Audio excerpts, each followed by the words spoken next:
Varicose veins కి సరైన చికిత్స కోసం సంప్రదించండి ఎవిస్ హాస్పిటల్. నమస్కారం.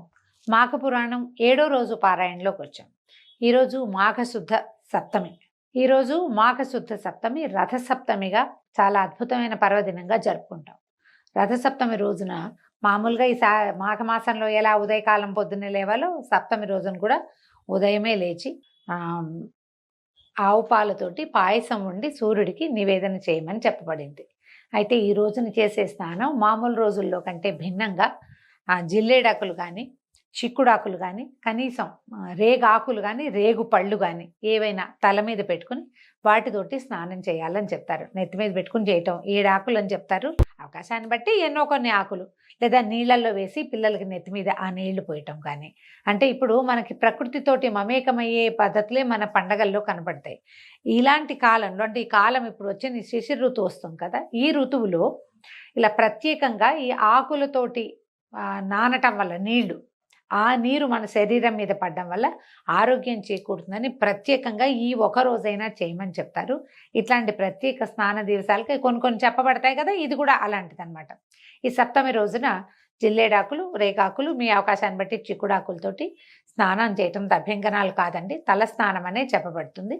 స్నానం చేయటం తర్వాత పిడకలతోటి ఆవు పిడకలతోటి ఒక దాలిని కానీ కుంపటిని కానీ ఏర్పాటు చేసుకుని దాని మీద ఒక మందపాటి గిన్నెలో ఆవు పాలని కాచి పాలు పొంగిన తర్వాత అందులో బియ్యం వేసి మనం బియ్యంతోటే పాయసం చేసుకోవాలి. బియ్యం వేసి తర్వాత బియ్యం అన్నం ఉడికిన తర్వాత అందులో కొంచెం బెల్లం వేసి మరి కాస్త నెయ్యి వడ్డించి సూర్యనారాయణమూర్తికి నివేదన చేయాలని చెప్పబడుతుంది. మన ఇంట్లో ఉండక్కర్లా ఈ విధానం. మామూలుగా ఏంటంటే మనం కొన్ని పండగలు పద్ధతులు చెప్పుకుంటాం, మన ఇళ్లలో ఉంటే చేయాలి లేకపోతే చేయకూడదు, చెయ్యము, భయం మనకి. కానీ ఈ విషయంలో భయపడాల్సిన పనే లేదు. సూర్యారాధన చాలా విశేషమైనది.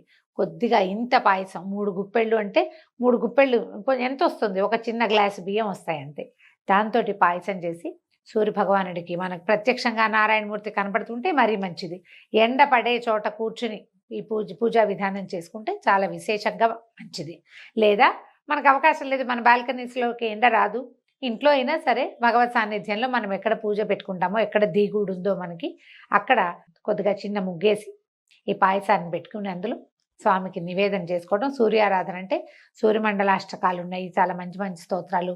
ఆ తర్వాత సవితృమండలాష్టకం ఉంది, లేకపోతే మన ఆదిత్య హృదయం లాంటివి చదువుకోవచ్చు. సూర్య శతకాలు అవి కూడా ఉన్నాయి, అవన్నీ చదవగలము లేము. సులువుగా మనకు దొరికేవి ఇవి. సూర్యమండలాష్టకం దొరుకుతుంది. తర్వాత ఏమో ఆదిత్య హృదయం ఇంచుమించు ఇవాళ రేపు అందరికీ వచ్చింది. మొన్న కరోనా వచ్చిన తర్వాత చాలా మంది ఆదిత్య హృదయం శ్రద్ధగా నేర్చుకున్నారు. ఆరోగ్యం భాస్కరాది చేత్ అన్నారు. ఆరోగ్యం ఎప్పుడు సూర్యుడి నుంచే వస్తుంది మనకి. ఏదైనా చక్కగా మంచి స్తోత్రం చదువుకోవటం, స్వామికి మనం చేసిన నివేదనని పాయసాన్ని నివేదన చేయటం, జీడిపప్పులు అవి వేయకుండా ఒట్టిగా ఉడికించిన పాలతోటి ఉడికించిన అన్న నివేదన అనమాట. బెల్లం వేసి దానికి అమ్మగా తీయగా రుచిగా చేస్తాం. కొంచెం మరి కాస్త నెయ్యి వడ్డించి స్వామికి నివేదన చేసుకోవచ్చు. ఈ రకంగా చేయటం వల్ల ఈ ప్రసాదాన్ని చిక్కుడు ఆకుల్లో కనుక తీసుకుంటే చాలా మంచిదట. చిక్కుడు ఆకుల రసం ఆరోగ్యానికి మంచిది. విడిగా మనం ఇంకే రకంగానూ తీసుకోలేకపోతాం. వేడివేడి పాయసాన్ని, పాల పాయసాన్ని చిక్కుడాకు మీద పెట్టి ప్రసాదంగా ఇవ్వాలి. ఎంతమందికి ప్రసాద వినిమయం చేయగలిగితే అంత మంచిదండి. మేము అవకాశాన్ని బట్టి చూడండి. అయితే ఈ పూట మనం అధ్యాయంలోకి వస్తే ఏం చెప్తున్నారు, మనం ముందు కథలో విన్నాం. దిలీప మహారాజుకి వశిష్ఠ మహర్షి ఈ కథని తెలియజేస్తున్నారు. మృగశృంగుడు అనే అతను, ఈ మృగశృంగుడు ఎవరు, కౌత్సుడనే బ్రాహ్మణ కుమారుడు. అతనికి వివాహం నిశ్చయింపబడింది సుశీల అనే అమ్మాయితోటి. ఆ అమ్మాయి ఒకరోజు మాఘమాసంలో స్నానం చేయడానికి నదీ తీరానికి వచ్చినప్పుడు ఆమె స్నేహితురాళ్లతో సహా ఒక ఏనుగు భయంతో దిగుడు బావిలో పడిపోయి మరణించింది. అయితే ఆ ఏనుగు నుంచి మరణించిన అమ్మాయిల్ని రక్షించడం కోసం ఈయన ఏం చేశాడు, నదిలోకి దిగి తపస్సు చేయటం మొదలుపెట్టాడు.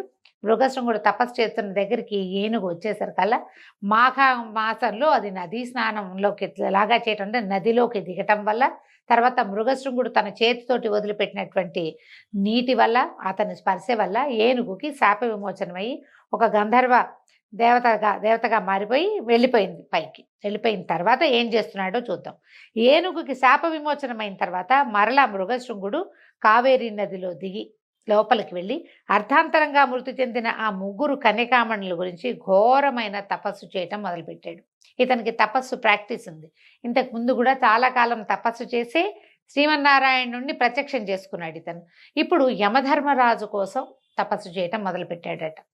అనేక సంవత్సరాలు మాఘమాసంలో మాఘ స్నానాలు చేయటం వల్ల ఇతనికి త్వరగా తను ఏ దేవతను ఉద్దేశించి తపస్సు చేస్తున్నాడో వారిని ప్రత్యక్షం చేసుకోగలిగేటువంటి సిద్ధి లభించింది. దానికి తార్కాణం ఏమిటి? ఇంతకు ముందు అధ్యాయాల్లో మనం చెప్పుకున్నాం, విష్ణుమూర్తి చాలా తొందరగానే ఇతనికి దర్శనం ఇచ్చాడు. సాధారణంగా చెప్తారండి, విష్ణువు సులభ సాధ్యుడు కాదు, అంత తొందరగా రాడు. శివుడు సులభ సాధ్యుడు, శివుడిని తొందరగా ప్రత్యక్షం చేసుకోవచ్చు, విష్ణువుని ప్రత్యక్షం చేసుకోవటం కష్టం. కానీ మాఘ స్నానాలు చేసిన వాళ్ళకి, మాఘమాసంలో ఇలా ఆదిత్య మాసంలో తప్పకుండా నదీ స్నానం చేసిన వాడికి ఆ అవకాశం లభిస్తుంది. వాడి పుణ్యబలం ఎక్కువగా ఉంటుంది. దాంతో వాడు కొద్దిపాటి తపస్సుతోటే విష్ణుమూర్తిని సాధించగలిగాడు. ఇప్పుడు అదే అలవాటుతోటి ఈయన యమధర్మరాజును గురించి తపస్సు చేయటం మొదలుపెట్టాడు. ఎలాగైనా ఆ ముగ్గురు కన్యల్ని బతికించాలనే పట్టుదలతోటి మహాతీవ్రమైన తపస్సు చేశాడట. తదేక దీక్షతోనూ నిశ్చల మనసుతోనూ ఘోర తపస్సు చేస్తున్న మృగశృంగునికి యముడు ప్రత్యక్షమై, వత్స, నీ తపస్సుకు కఠోర దీక్షకు కడు సంతోషించాను. నీ ధ్యానము అమోఘమైనది. ఈ ముగ్గురు స్త్రీలను కాపాడాలనే నీ పరోపకార పరాయణతకు ముగ్ధుడినయ్యాను. మృగశృంగ, ఒక యమధర్మరాజు గురించి ఇంతటి ఘోర తపస్సు ఎవ్వరూ చేసి ఉండలేదు. సాధారణంగా మనం తపస్సులు అనగానే బ్రహ్మ విష్ణు మహేశ్వరుల కోసమే చూస్తాం. విష్ణువు గురించి తపస్సు తక్కువేనండి. వాళ్ళు చాలా ప్రత్యేకమైన వాళ్ళు, చాలా తక్కువ. కానీ మనకి కథల్లో ఎప్పుడు పురాణాల్లో ఏం చెప్పబడుతుంది? రాక్షసులందరూ లేదా బ్రహ్మదేవుని పట్టుకుంటారు లేదా పరమేశ్వరుని పట్టుకుంటారు. అవి కూడా విచిత్ర గాథలుగానే పరిణమించి కనపడుతుంటాయి మనకి. విష్ణు భక్తితో తపస్సు చేసిన వాళ్ళు మనకు బాగా ప్రత్యేకంగా మనకు కనపడేది ధ్రువుడు.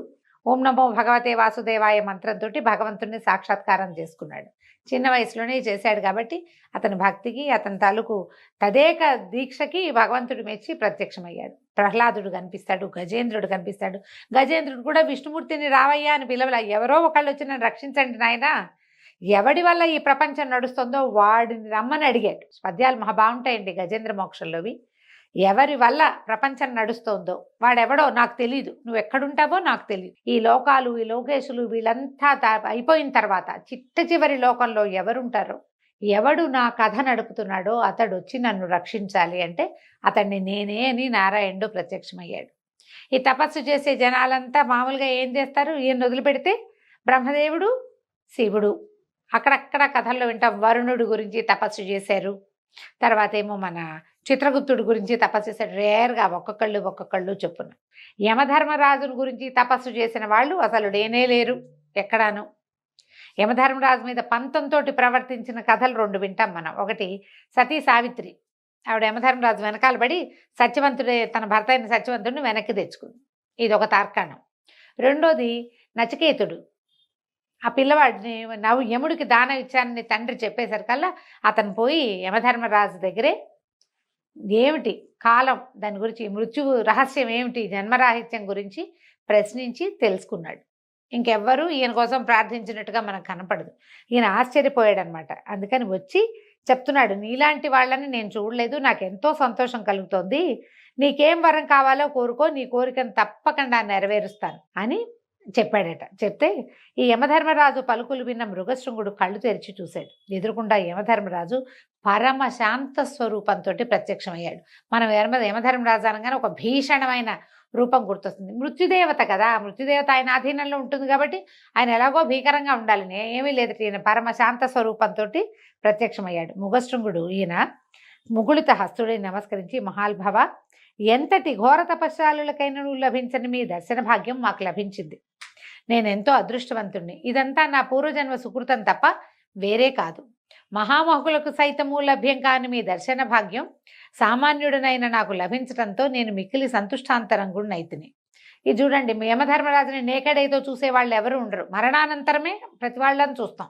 మనం కూడా చూస్తామేమోనండి, చూద్దాం, చెప్పలేం కదా. అక్కడికి వెళ్ళాకే మనకి స్వర్గమో నరకమో నిర్ణయిస్తాడు ఆయన.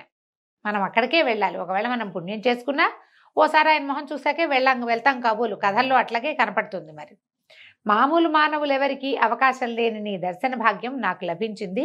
స్వామి, నాదొక కోరిక, అకాల మృత్యువు కలిగిన ఆ ముగ్గురు స్త్రీలని బతికించమని వేడుకుంటున్నాను. అందులో కొంచెం స్వార్థం కూడా ఉంది. ఆ ముగ్గురిలో ఒక స్త్రీ నా కాబోయే భార్య అయినటువంటి సుశీల, కాబట్టి వీళ్ళని రక్షించు, ధర్మయుక్తంగా మీరు ముగ్గురు కన్యల్ని బతికించి నన్ను సంతృప్తిపరచండి. నా తపస్సుకి ఫలితం నాకేం కావాలంటే వాళ్ళ ముగ్గురు బతకడం కావాలి. ఏమంటారంటే పరోపకార పరాయణత్వంతో ఒక అమ్మాయి ఇతని కాబోయే భార్య, ఆ అమ్మాయిని ఓదాన్ని బతికించండి అని అడగకుండా ముగ్గురి కోసము అడిగాడు. పైగా తను చేసిన భీషణమైన తపస్సుని వాళ్ళ ప్రాణాల కోసం వదిలిపెట్టుకోవడానికి సిద్ధపడ్డాడు. మృగశృంగుని వచనాలు విని అతని ధర్మ సూక్ష్మతకు మిక్కిలి సంతసించి దయార్ద్ర హృదయుడైనటువంటి యముడు, విప్రోత్తమ, నీ భక్తికి పరోపకారానికి మెచ్చితిని, నీకు శుభం కలుగాక అని దీవించి ఆ ముగ్గురు కన్యకల్ని బతికించాడు. యముడు తలుచుకుంటే ప్రాణాలకి ఏం కొదవండి. ఆయన వాళ్ళ జీవాలని పైనుంచి పిలిపించి ముగ్గురులోంచి బయటకు వచ్చిన ముగ్గురి జీవాలని వాళ్ళ శరీరాల్లోకి ప్రవేశపెట్టాడు. అయితే ఇప్పుడు మనకి కథ మీద మనకు రకరకాల డౌట్లు వస్తాయండి. పురాణాల మీద పెద్దగా ప్రశ్నించకూడదు, పురాణాల ప్రశ్న వేయకూడదు. మనం వీళ్ళు మరణించారు, వాళ్ళకి ఉత్తరక్రియలు జరిగినాయా లేదా, జరగచ్చు, ఏం ఉత్తరక్రియలు చేయొద్దు నేను చెప్తానన్నాడు. మామూలుగా మానవుల శరీరాలు ఎంతవరకు నిలబెంటాయండి? మనలాగా ఐస్ బాక్సులు అవి ఉండే రోజులు కావు కదా. ఈయనేమో భీషణమైన తపస్సు చేశాడంటారు. ఎంత భీషణమైంది, ఎంత టైం స్పాన్లో చేశాడు, ఆ ప్రశ్నకైతే సమాధానం లేదండి. కానీ పురాణంలో ఇలాగే చెప్పబడింది, పురాణ వచనాలని ప్రశ్నించకూడదు, అలాగా అనాలి. అందులో ఉన్న మనకు అర్థమైన విషయాన్నే తీసుకోవాలి, కానీ మన లాజిక్కి అందని దాన్ని లాజిక్ తోటి క్వశ్చన్ చేద్దామని మాత్రం భావించకండి. ఎలాగో మొత్తానికి జరిగింది. వీళ్ళు ముగ్గురికి ప్రాణాలని ఇచ్చేశాడు వెనక్కి. మరణించిన ముగ్గురు కన్యలు మరల జీవించారు. దానికి మృగశృంగుడు సంతృప్తి చెంది, యమధర్మరాజా, నా అభీష్టాన్ని నెరవేర్చి నన్ను ఆనందింపజేశారు. మిమ్మల్ని పూజించిన వారికి, స్తోత్రము చేసిన వారికి అకాల మరణము సంభవించక సమస్త శుభములు కలుగునట్లుగా అనుగ్రహించండి స్వామి అని మృగశృంగుడు ప్రార్థించాడు. యమధర్మరాజు కూడా మిగుల ఆనందించి అట్లేనని అభయమిచ్చి అదృశ్యుడయ్యాడు. ఈ ప్రకారంగా 7వ రోజు పారాయణ పూర్తయిందండి. రేపు ఉదయం మళ్ళీ 8వ రోజు పారాయణలో కలుసుకుందాం. నమస్కారం.